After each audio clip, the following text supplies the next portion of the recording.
lari gajah putih tersebut.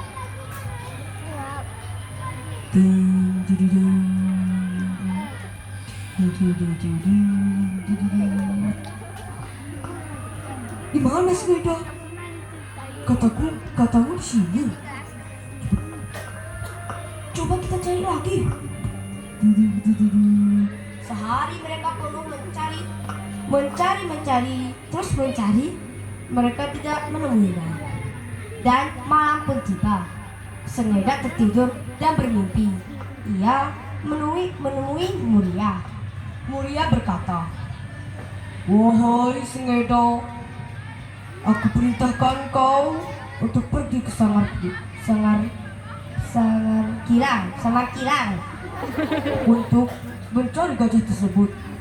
Pagi harinya mereka langsung mencari gajah tersebut. Setelah lama mencari, akhirnya mereka menemukan gajah tersebut sedang berkubang di tepi sungai.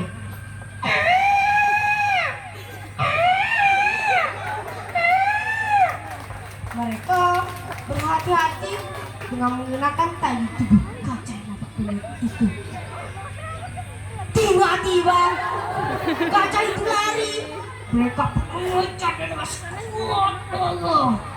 Setelah mengejar lama, akhirnya gajah putih tersebut berhenti di depan kuburan Muria. Tetapi anehnya gajah tersebut berhenti seperti sebongkah batu, tidak bergerak sedikit pun.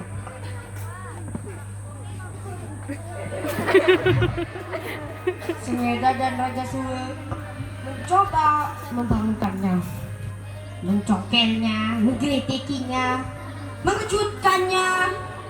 Apapun yang mereka lakukan, semua sia-sia. Terakhir, Sengeda berpikir bahwa coba dengan tarian, mungkin gajah tersebut mau ikutiku. Kemudian Sengeda menggerakkan tubuhnya sambil menari. Ketang, ketang, ketang, tang, ketang, tang, ketang, tang, ketang, ketang, ketang, ketang, ketang, ketang.